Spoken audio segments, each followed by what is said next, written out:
When multiplying a number by 10, it's very important that you do not tell children to add a 0. For instance, 24 times 10 is 240, but are we just adding a 0 when we times by 10?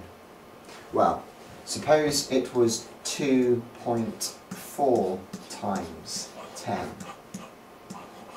Do you just add a 0 then? Okay. No, definitely not. That's definitely wrong. And so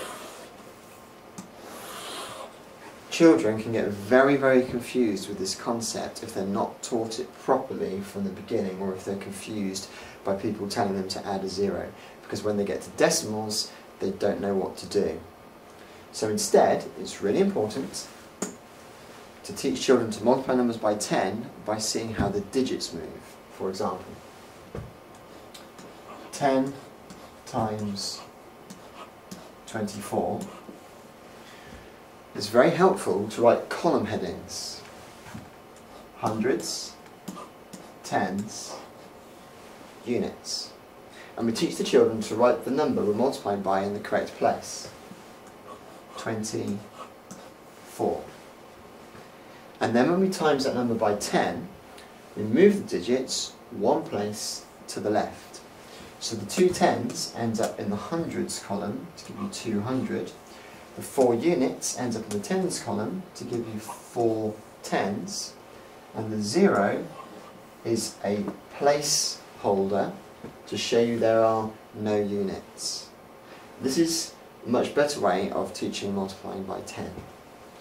So therefore,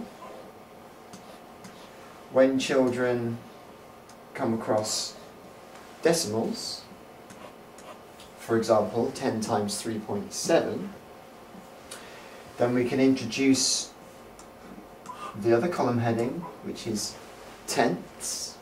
The children can write down 3 units and 7 tenths, and when they multiply by 10 they just follow the same principle that they've been taught right from the very start, and that is they move the digits one place to the left.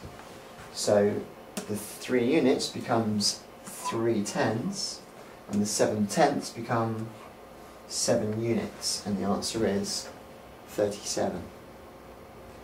Obviously exactly the same principle is applied when multiplying a number by 100, except you move the digits 2 places. When you multiply by 1,000, you move the digits 3 places, and also when you're dividing by 10, 100 or 1,000, in that case the digits would move in the other direction. But you always teach it in terms of moving the digits to the appropriate column, and you never say just add a 0, otherwise that causes a lot of confusion.